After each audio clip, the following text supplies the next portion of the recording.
அனைவருக்கும் வணக்கம். என் பெயர் எஸ்ஜென்சியா. 4ஆம் வகுப்பு. அரசு உதவி பெறும் தொடக்கப்பள்ளி மல்லபுரம், திருவிடைமதுர் ஒன்றியம், தஞ்சாவூர் மாவட்டம். பாட்டுத்திறத்தாலே இவ்வையத்தை பாலித்திட வைத்த பாட்டுத் தலைவன் எம் பாரதியை வணங்கி ஆண்டுகள் ஆக ஆக வயது ஏற ஏற இளமை கூடும். பேரதிசயம் பெற்ற எம் தமிழன்னையை வணங்கி தன்னை விட உயரத்தில் நிற்க வைக்க, எங்களை தரணியை ஆள வைக்க முழு மூச்சா எங்களுக்கு உழைக்கும் ஆசிரியர் பெருமக்களை வணங்கி அறியாமையை சுருக்கி அறிவை பெருக்கி நாளை சூரியனை போல் ஒளி வீச காத்திருக்கும் என் இளம் சகோதரர்களே, சகோதரிகளே, வருங்கால தேவதைகளே, எதிர்கால மேதைகளே, உங்கள் அத்தனை பேரையும் சிறந்தாழ்ந்து வணங்கி பேசப் போகிறேன் என் தலைப்பில் இறங்கி. வரலாற்றை படிக்கும் பெண்ணாய் இல்லாமல் வரலாற்றை படைக்கும் பெண்ணாய் வாழ்ந்தவர்.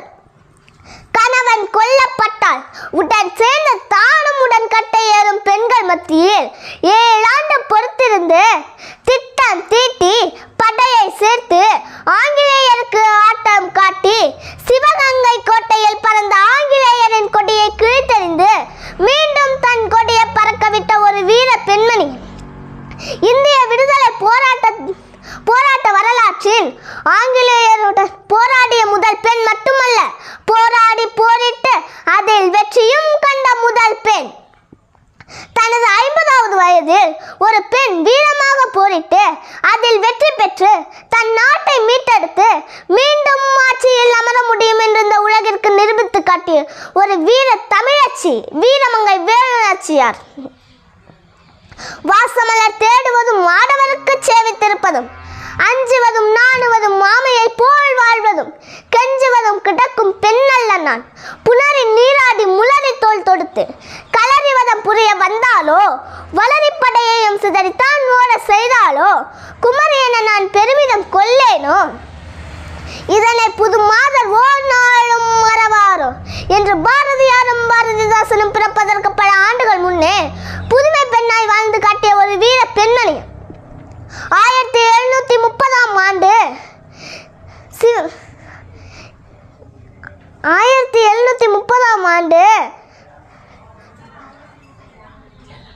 ஜனவரி மாதம் 3ஆம் தேதி ராமநாதபுரம் சமஸ்தான மன்னர் செல்லமுத்து விஜய ரகுநாத சேதுபதி சக்கந்தி முத்தத்தால் தம்பதிக்கு ஒரே மகளாக பிறந்தாள் வேலுநாச்சியார்.